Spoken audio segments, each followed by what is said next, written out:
Hi, everybody. Welcome to DEFCON 21. Woo! Yeah. I've already lost my voice. Who else? Anybody?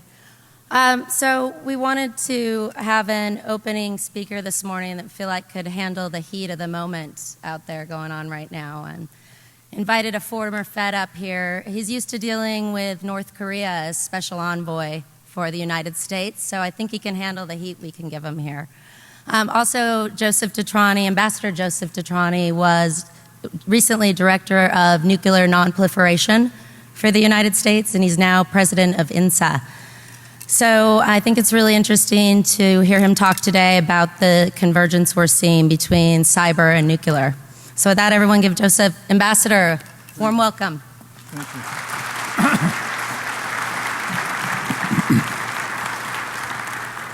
Thank you, Nico. It's an honor being here. I have to be very honest, it's a bit intimidating to be here. I'm impressed with all the work you do, and I met some of your colleagues yesterday. Nico was nice enough to take me around, and the work you do is very, very impressive. I've spent 10 years, as Nico mentioned, working weapons of mass destruction issues, a lot with North Korea, but a number of other countries, as we look at weapons of mass destruction, nuclear, what was that? I'm sorry, nuclear, bio, and chemical. I thought today maybe I could talk a little about that and then sort of weave that into to some of the work you're doing where you have the expertise, and that's the cyber domain. So if, please bear with me, and then maybe we could open up for a discussion or some questions, and I'll be telling you a lot what you know, but let me start off talking a little about weapons of mass destruction. But I'll sort of prelude that by giving you my sense of what, again, you know better than I, that cyber is a major national security threat to this country, to our citizens, to our companies, a threat that's growing in scope with direct impact to the economic, domestic, and defense interests of this nation. From hacktivists with a politically or socially motivated agenda, to criminals, to state and non-state actors who view cyber intrusions and attacks as a means of economic advancement, and we see a lot of that, through theft of intellectual property, and we've been reading a lot about that, or espionage, or in the most extreme case, as a potential weapon of mass destruction. The cyber domain now shares some of the same issues I've addressed in my many years working weapons of mass destruction issues. Let me talk a little about weapons of mass destruction. The Non-Proliferation Treaty, NPT, and the International Atomic Energy Agency were established to address nuclear issues with significant international membership that, interestingly and unfortunately, doesn't include 4 of the 9 nuclear weapon states as members of the NPT.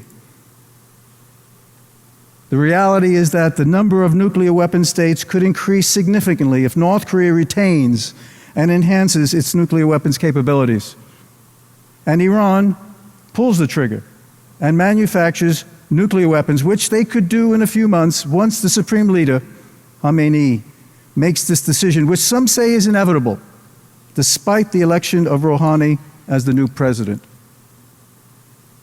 These 2 events, in my view, will incite an international nuclear arms race with countries like Japan and South Korea and East Asia and Saudi Arabia, Turkey and Egypt in the Middle East, each seeking to obtain their own nuclear weapons capability. This is the nuclear threat the international community confronts today, in addition to the real threat, and I emphasize this, to the real threat of nuclear terrorism. Non-state actors getting their hands on nuclear devices, which we know they want. That's why these organizations, the NPT, the Non-Proliferation Treaty, IAEA, International Atomic Energy Agency, the monitors of these agencies and the inspectors at Iran's nuclear sites at Natanz, Qom, Fordow, do such outstanding work. Unfortunately, North Korea pulled out of the NPT, the only country, I might add, that pulled out of the NPT. So, and they did that in 2003. Thus, there are no IAEA monitors, inspectors in North Korea looking at their facility at Yongbyon, and any other undeclared facilities in North Korea. Indeed, membership in the NPT and compliance with the IAEA safeguards, helps to ensure that a nuclear arms race does not, I emphasize that, does not materialize, and that countries like North Korea dismantles its nuclear weapons in exchange for promised security assurances and international legitimacy, and Iran renounces, I emphasize, it renounces the pursuit of nuclear weapons and overtly pursues the peaceful use of nuclear energy, while also ensuring that those other nuclear weapon states work hard to ensure the security of their nuclear weapons, because I mentioned nuclear terrorism, and eventually join the U.S. in its goal of a world with no nuclear weapons. And the President has made that very clear, the objective. And he said, most likely not in his lifetime, but an objective, a goal. Unfortunately, there are no international organizations with the stature and effectiveness of the NPT and IAEA to oversee this cybersecurity. Additionally, the IAEA promotes the peaceful use of nuclear energy while also trying to inhibit the use of nuclear for military purposes. A few United Nations organizations, some regional and national forums have discussed the future of Internet governance, but there has been minimal progress. Indeed, the very definition of the cyber domain remains blurred, but is certainly not confined to the borders of any particular country. As the Council of Foreign Relations' recent report from the Independent Task Force on Cybersecurity noted, addressing the challenge of cyberspace is a global matter. And, quote, the effects of domestic decisions spread far beyond national borders and will affect not only users, companies, non-governmental organizations, and policymakers in other countries, but also the health, stability, resilience, and integrity of the global internet, close quotes. International approaches to cybersecurity are critical, yet fraught with challenges of balancing free trade with a global regulatory framework and protection of intellectual property, promoting national security, including the security of critical infrastructure, and protecting privacy when national standards on this issue differ across the globe. Let me talk a little about the U.S. executive order on improving critical infrastructure cybersecurity. It's very explicit, and I think you're all familiar with the executive order. Explicit in stating that, quote, the cyber threat to critical infrastructure continues to grow and represents one of the most serious national security challenges we now confront. The national and economic security of the United States depends on the reliable functioning of the nation's critical infrastructure in the face of such threats. It is the policy of the United States to enhance the security and resilience of the nation's critical infrastructure and to maintain a cyber environment that encourages efficiency, innovation, and economic prosperity while promoting safety, security, business confidentiality, privacy, and civil liberties. We can achieve these goals through a partnership with the owners and operators of critical infrastructure to improve cybersecurity information sharing and collaboratively develop and implement risk-based standards. That's a quote from the executive order. In the global you'll have a chance to ask some questions and we can have a conversation. In the global information age, computers and the internet are integral to every aspect of society: education, healthcare, economic growth. No area is untouched. Robert Naki, who's been here many times, writing for the Council of Foreign Affairs, states, and I quote, the tremendous gains in economic productivity over the past 2 decades are in the direct results of the expanded use of the internet for communications, collaboration, outsourcing, just-in-time inventory management, and the control of industrial processes. Internationally, the surge in global trade in both goods and services that has taken place could not have happened, emphasize, could not have happened without internet as an enabling technology, close quotes. As with many peaceful and beneficial uses of nuclear power, there obviously are many peaceful socioeconomic uses of information technology. I believe it would be a mistake, however, to think that cyber presently can be used as a tool to counter real or potential nuclear threat, as some have argued. They cite Stuxnet and its reported effectiveness in disabling a nuclear threat. And I think many of you are familiar with disabling a certain number of centrifuges in Iran. If true, Iran probably absorbed the loss and moved forward with the fabrication of even more sophisticated centrifuges beyond the reach of any so-called cyber capability. As stated in the aforementioned U.S. executive order, cyber's true harmful capacity in addition to stealing intellectual property, is its potential to attack a country's critical infrastructure, i.e. its grid, water supply, aviation safety systems, communications, financial systems, things you're all very familiar with. It's attacks of this nature that make cyber as potentially harmful as those of biological and nuclear attacks, and therefore must be approached with equal seriousness and focus on prevention. Theoretically, any country or person or organization can conduct such attacks, assuming knowledge and capacity. That's not the case with nuclear. Given the finite number of nuclear weapon states and the likelihood that if they use, and I emphasize this, if they use nuclear weapons against another country, they in turn would be attacked. MAD, mutual assured destruction. Having nuclear weapons is a real deterrent to a nuclear attack. This isn't necessarily the case with cyber. If an event occurred, one can assume who the cyber perpetrator was, but the forensic fingerprints is less apparent, thus making such an attack potentially more attractive to an aggressor. I cite the recent cyber attacks against South Korea, Saudi Arabia, Georgia, and the United States. Their impact was devastating. This is not the case with nuclear, as we mentioned. And for that very reason, more must be done to ensure that cyber technology is not used for harmful purposes. The challenges for the international community and its respective governments, in addition to using cyber more effectively for peaceful socioeconomic purposes, is to help create the firewalls necessary to prevent hostile cyber attacks from stealing a country's and a company's intellectual property, or for attacking a country's critical infrastructure, as we mentioned, while also addressing the international challenge of agreements on policies that protect free trade and international governance of the Internet. This is the challenge and responsibility confronting the international community. Moreover, cyber technology generically can be used to prevent countries and non-state actors from establishing and sustaining illicit programs, while each nation state doctrinally is studying the role of cyber for military conflict. In my view, the cyber issue requires NPT and IAE type international organizations that oversee, manage, and help to control the use of cyber. Organizations that not only monitor the use of cyber, but encourage the peaceful use of cyber and permit and aid other countries, as we do in the nuclear field, other countries, to benefit from these technological advances. Indeed, the need for an international cyberware treaty, similar to the banning of chemical and biological warfare agents post-World War I, after we realized the terrible damage that it caused in World War I. I believe the nuclear issue requires enhanced focus. I'll go back to the nuclear issue. This is my area of focus. Ensuring that North Korea gives up its nuclear weapons, and Iran unequivocally renounces the pursuit of nuclear weapons. These developments and the progress the U.S. and Russia are making with the New START, as we know, bringing the number down to 1,550. The President just spoke about bringing it down to 1,000.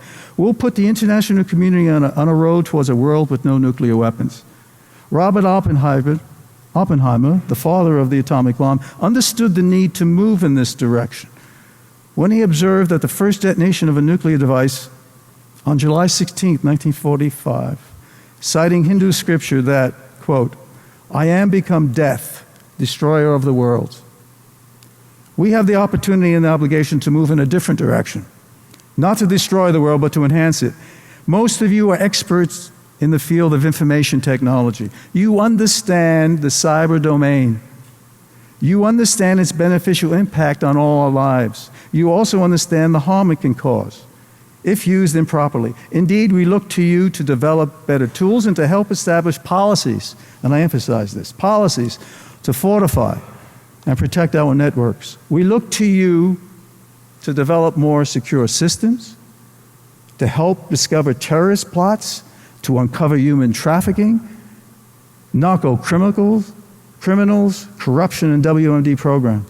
We look to you to inspire others, to organize and enlist good hackers to help combat the sinister hackers who steal intellectual property, disrupt networks, interfere with communications, banking, and critical infrastructure. Our private and public sectors need your help, need your expertise to serve society. Using technology wisely has always been the measure of an enlightened society. The security of our nation needs you, the good hackers of DEFCON. I'll end on that. and maybe we can open it up to discussions or some questions or wherever you want to go. Thanks.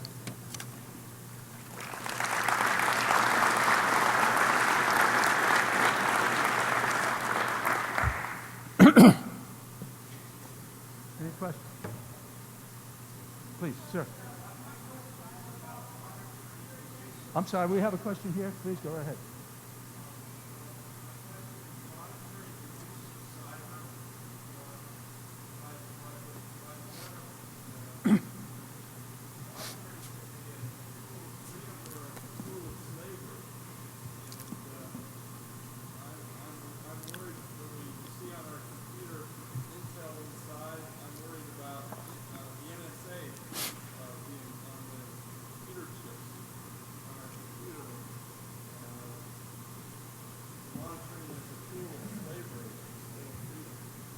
Yeah,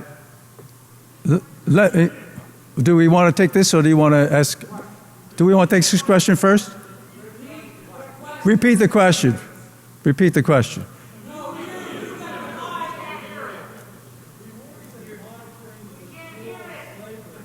All right, well, I'm going to repeat the question.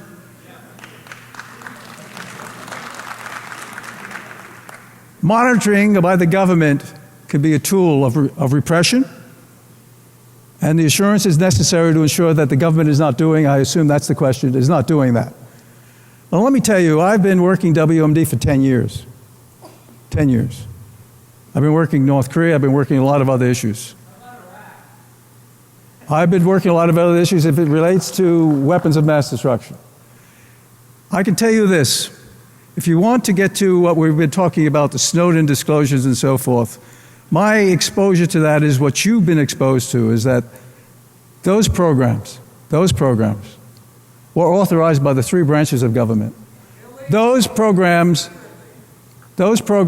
three branches of government provided oversight of those programs, and those programs were established post 9/11 when we saw the devastation of 9/11, and when we saw where the terrorists were coming and what their intent was.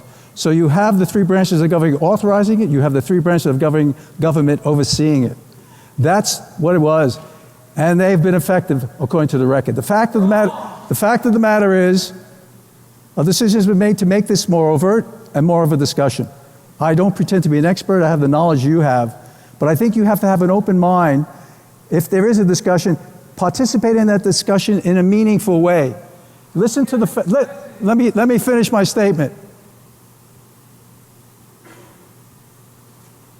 Do it in a meaningful way. Listen to both sides of it. Listen to what the threat is. Listen to what they're doing. Because everything I've heard, they're not getting into anyone's mail. They're not reading anything. They're not touching any U.S. person. This is not directed at U.S. persons, not U.S. citizens.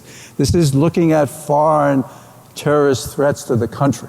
So look at the facts and then draw your own conclusions, but there will be a discussion on them. Well, I guess I read the same media. You have access to the media. The media said that's going to be more of a discussion.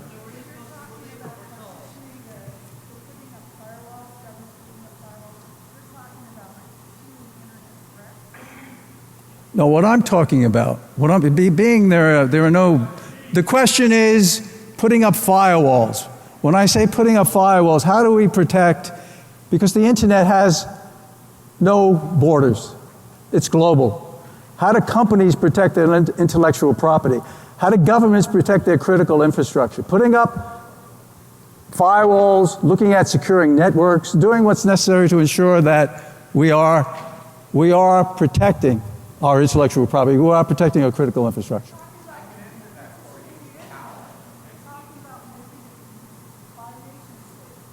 No, it's not. You misunderstood. I'm not talking about nation state. I'm talking about international organizations. I mentioned the IEA. That's an international organization. I mentioned the NPT. That's an international organization. That's what I'm talking about. Creating organizations that oversee this, because this is a global issue. It's not a nation issue. It's not a country-specific issue. This is a global and international issue. Creating these international organizations that will do exactly that because of the concerns you have. And there's a valid concerns. Both of your questions are very valid. Sir. Thanks.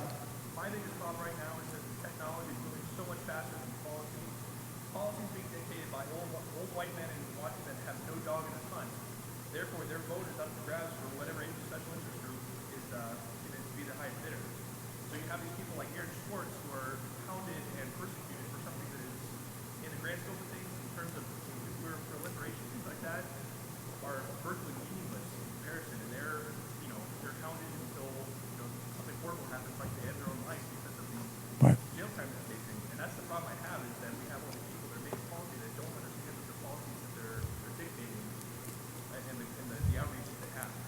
That's very good. The question from the gentleman is the policy that's being made by individuals don't really understand the impact and their consequences for making that policy, and indeed inhibiting and possibly persecuting individuals who want to move forward on that. Let me just say, that's why you all can make a difference.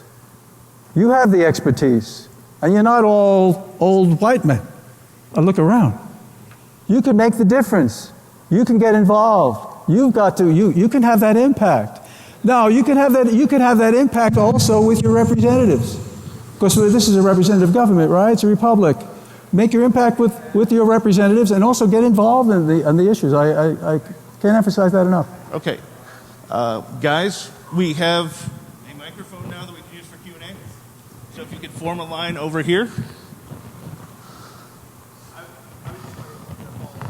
Sure. A lot of people that are in the security research division,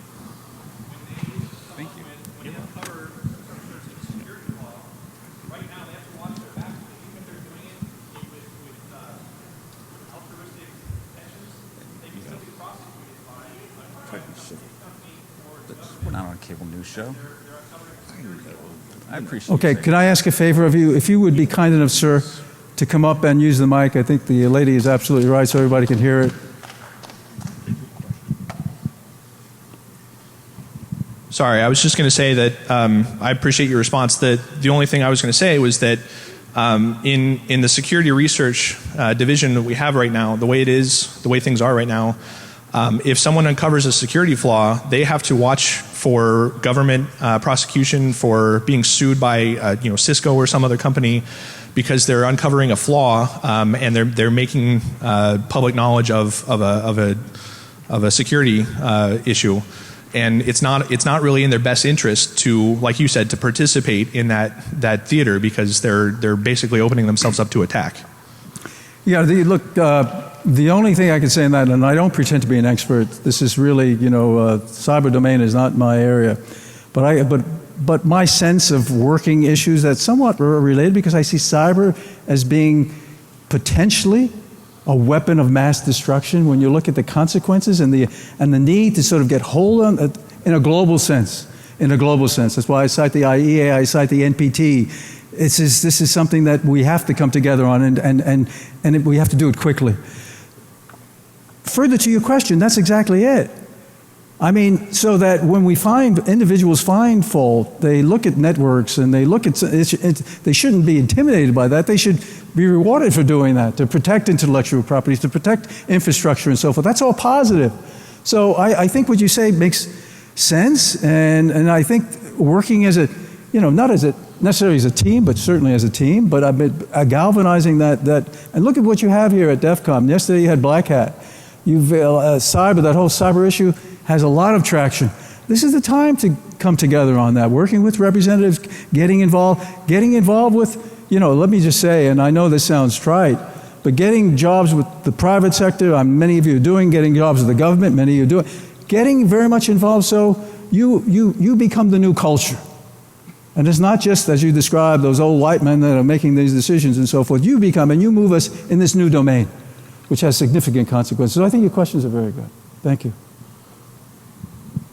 So I'm not really sure why you're here, because you said you're not an expert on anything. I'm sorry, I didn't hear you. I'm not really sure why you're here, but since you are here and talking about weapons of mass destruction. I'm here because excuse me. I'm here because I'm invited. Okay. That makes sense. Don't you Sure. understand that? Yeah. Well, Okay. the point being, we just spent 10 years killing 100,000 people in Iraq for weapons of mass destruction, which appears to be your expertise. And I'd like your comments on the lies that got us into that, where people like you came out with the propaganda that there were weapons of mass destruction everywhere, that they were imminent to be used, that they weren't there, and that all of that government propaganda was lies. And why shouldn't we consider that what you're saying now is lies? Let me answer your question. Because I don't think the feds tell the truth, and I think we should fuck the feds. Let me answer your question. You could assume whatever you want. If you want to be blunt, you could assume whatever you want. And If you want to, let me finish. You could assume whatever you want, but if you want to be blinded to what's happening, if you want to be blinded to the terrorism threat, if you want to be blinded to, well, you laugh? You're not concerned about terrorism. 9/11 was not a reality? Was 9/11 caused by weapons of mass destruction? No. If we want to be blinded, we listen to you. Why did we go to Iraq and kill all those people? The government told us it was because they had weapons of mass destruction. I think we used depleted uranium shells on the city of Fallujah and have a 50% death rate of the bursts and a 30%. Sir, let me just say something.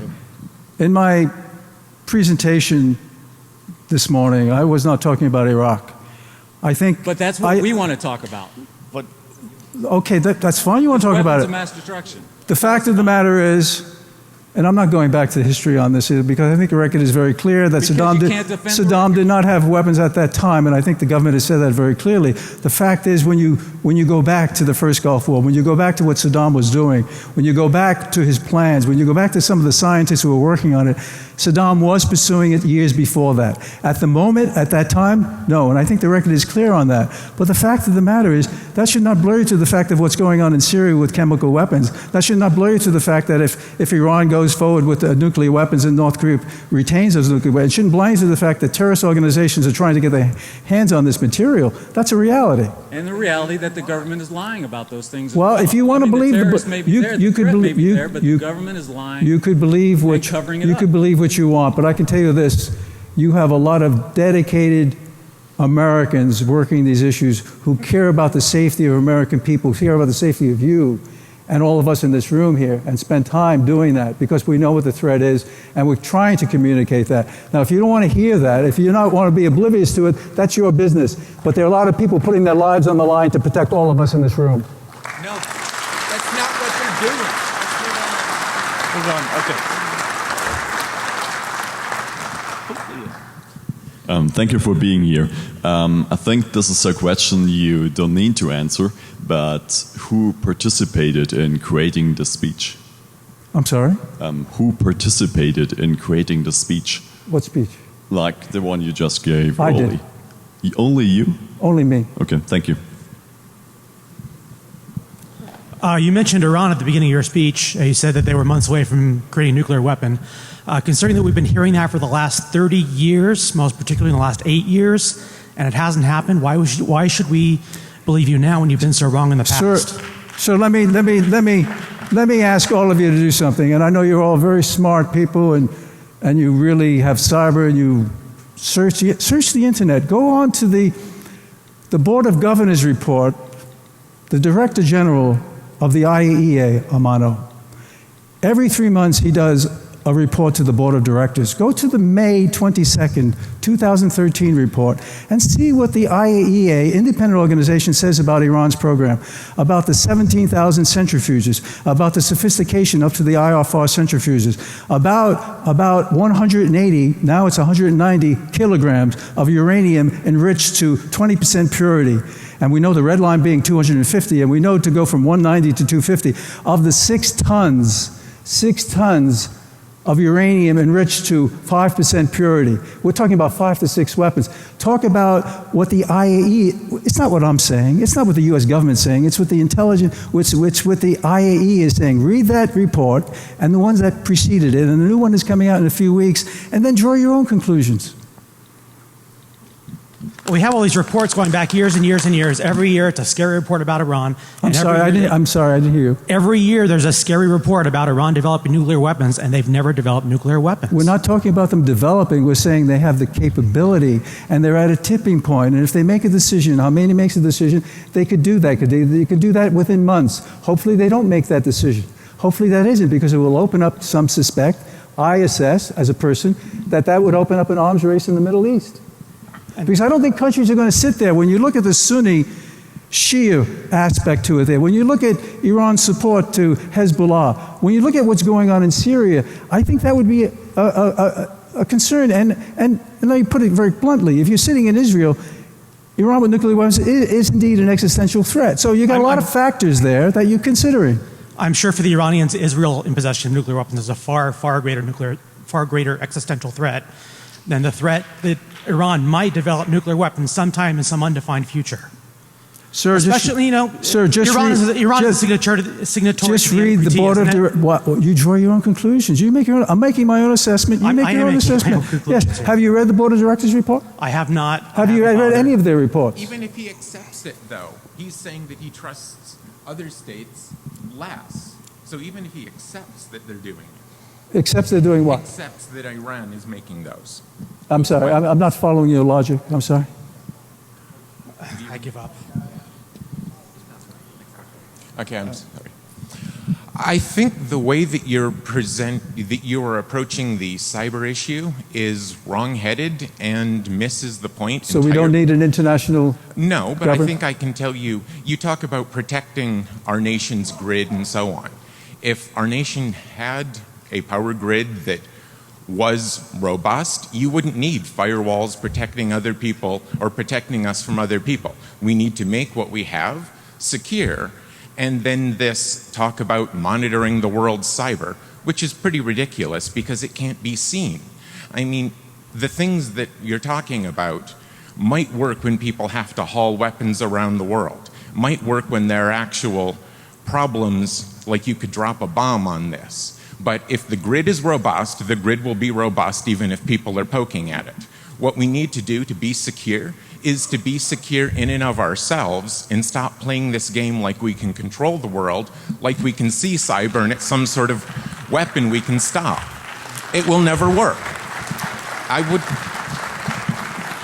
Well, let me just say, if we could make our systems the robust as you just described, whether it's our corporations that are losing intellectual property, and we just saw that in South Korea, we saw it in the United States, we saw it in Saudi Arabia. If these companies can ensure that their systems are secure so that these bad hackers can't get into them, or individuals or governments can't do that, that is fine. If we could come up with the grids that are impenetrable, that would be great. That's your challenge. That's our challenge here to do that. The fact of the matter is we see vulnerability. Internationally. I'm not talking about any particular country. I'm saying Saudi Arabia is not the United States. South Korea is not the United States. These countries are being affected and so forth. So if we can collaborate, that's what I'm talking about. That's what the UN is about, isn't it? You can collaborate on offering people technologies that they can use to secure their own systems, but there's no possible way that then we need to forward. We need to move forward on that. Thank you. This is what I'm trying to say to you, though. The words that you're using to us, we recognize to be counterproductive. You want to put a firewall around this to keep these people safe, to help these people. There are things that we could do to help these companies to be secure. Well, then that's your challenge. Well, now you're interrupting me. I'm trying to say to you that the words you're using to us are ones that are guaranteed to pretty much make this conversation less effective. And we would be willing, probably in a lot of ways, to help. But the old world terms of firewalls and monitoring, they just don't apply. If you want to know what would work, then ask us how you should be set up. Don't talk to us about working like the IAEA. Ask us how. Well, then let me posit this to you. Sure. I'm giving you my experience working weapons of mass destruction. You're the expert on cyber technology, information technology. Move forward with what you just proposed. No, let me finish, no. Move forward with what you just proposed so that the South Koreas, the Georgias, the Saudi Arabias, the United States, our companies are not. Go out and work with these companies and do it. I know many of you are doing it. That's the challenge. And that's the challenge I mentioned to you and all of us in this room a few minutes ago. You're the experts. Go out and do what you're talking about. But you are saying things that are... Well, I hope I didn't want to offend you with the things, but I don't use your same terminology because you're the expert in the area of cyber information technology. I don't pretend to be. I'm using terminology I'm comfortable with weapons of mass. If it's not applicable in your area, I think it's the intent. It's not the words. No, the intent... Well, I say it yes, you say no, we disagree. Maybe I could help, because I see that your intent, I get that you want to do these things, but the things that you're saying are sort of incorrect for the area. And If you just want to say my intents are good, I mean it from this, I've got this experience, then okay. But when you put it that way, it's not going to work as well. So you mentioned that we should use our skills to participate more and use our knowledge to help educate, our representatives, et cetera. I know I've done a lot of lobbying on things like SOPA and stuff like that, and it seems like the corporate interests largely have captured our representatives. What do you feel about the role of hacktivism and using our skills directly in modern democracy? In the what? In a modern democracy, like we have here in the United States. I'm not hearing the end of your sentence. So how do you feel about the role of hacktivism or using our skills directly to influence behavior, corporations, protest, et cetera, as opposed to working through the traditional channels of government? Well, yeah, many of you, I'm sure, are working with the private sector. I think cyber is one of the major issues affecting our, because we're talking about intellectual property and the billions of dollars that are being stolen from the corporate sector, not only in the United States, obviously, but globally, internationally, yes. So getting involved with these companies to do that, to protect that, yes. I don't feel like you really answered the question, but okay. So are you familiar with a group called Anonymous? Sorry? Use the word civil disobedience. Okay. Basically, my question comes down to, it seems like working through the corporate structure, we're only reinforcing a structure that is working against us largely in terms of trying to keep information secret. Let me say, I heard you said anonymous, and I got your question. I'm talking about intellectual property. I'm talking about the many companies I think some of you probably are involved with that are losing intellectual property, but not only in the United States, globally. And we're talking about billions and billions of dollars. We're talking about that. So that's one aspect to it. And there are other aspects too. You mentioned anonymous, someone mentioned anonymous there. Go forward. Do what you have to do. I'm talking about intellectual property. I'm talking about critical infrastructure. That's my focus. If your focus is a little different, that's fine. In your opinion, how has the NPT non-proliferation regime been impacted negatively, I guess how much, by regularizing civil nuclear relations with India? Well, the NPT, we would like countries to be members of the NPT. And if you heard my comments there are 4 countries that are not members of the NPT, right? Yeah. And that's unfortunate. We would like to see all countries become members because of safeguards and additional protocols. That's exactly right. So non-membership in the NPT, because it affects the IEA and the monitoring aspects, is a negative development. We would like countries to be part of the NPT. Well, so my question is the act of the United States regularizing our relationship with India's civil nuclear regime actually working against the NPT? Well, that's a bifurcated issue, right? Because the U.S. has decided there is a civilian program and there is a military program in India. And a decision was made by the previous administration to deal with India in a bifurcated way. Okay. It seems like it's giving up one of the big carrots that the NPT has. Well, countries like North Korea cite what you just cited. And that's a reality there. But we see India as a democracy, a country that is using civil nuclear programs in a meaningful way.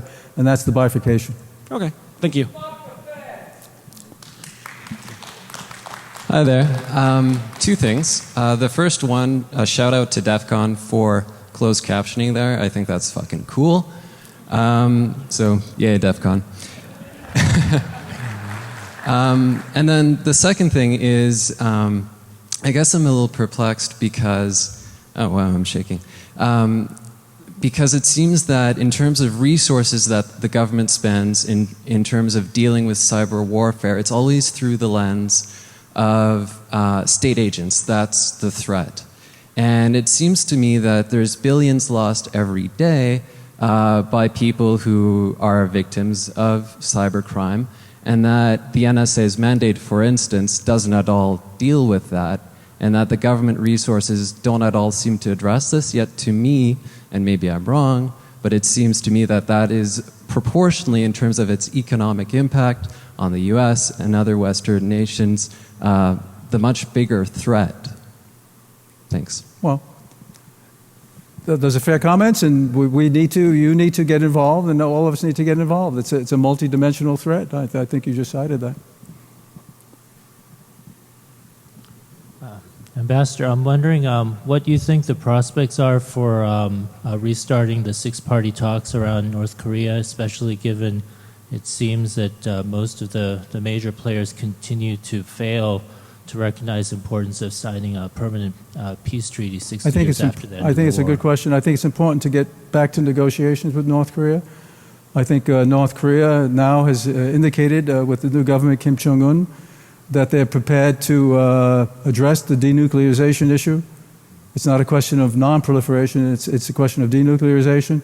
They're prepared to look at and consider the 19 September 2005 joint statement that spoke to comprehensive denuclearization in exchange for security assistance and economic security assurances and economic assistance. So I think those are positive.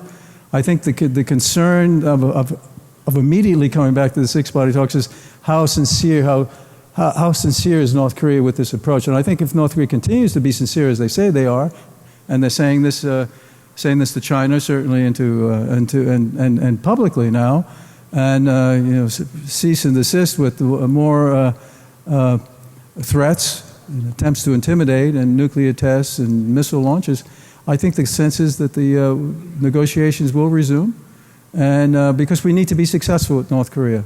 We need to be very, very successful, and I think we can accomplish that. I absolutely agree with that. That's why I asked about the peace treaty in particular. Maybe it's time for a fresh approach or different set of eyes, because it seems like whatever's been tried before just hasn't worked. Yeah, well, that's a very fair point.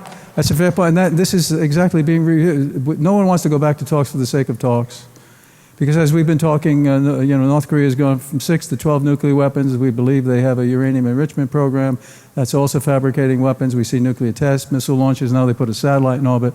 The trajectory has gone the other way. So what we want is talks, not for the sake of talks, but an implementation of a program that would lead to success. And my personal view is, I think with the assistance, certainly the six parties coming together, the 5 countries with North Korea, and certainly China being very, very much involved with North Korea, an ally, I think we will see progress. Thank you. Hi. You compared cyber to chemical weapons in World War I. What do you see as the parallels there? No, I wasn't comparing. What I'm saying is, when we saw the devastation of biological weapons, chemical weapons, the international community rose up and said, my God, we have to sort of understand this and work together as a community, not countries, but as an international community globally working together. And that's why we have these international protocols on the biological weapons convention, the chemical, and the same thing with the nuclear, where the international, this is not a country-specific issue, it's a global international issue. And I think we all admit, you're the experts. Again, cyber is not a country-specific issue. It's a global issue. I don't want to speak for people here, but I suspect their response would be that there's simply too many non-state actors for a massive... That's a fair point. That's why it's a difficult issue. That's a difficult issue. It's a challenge. Okay. Peace.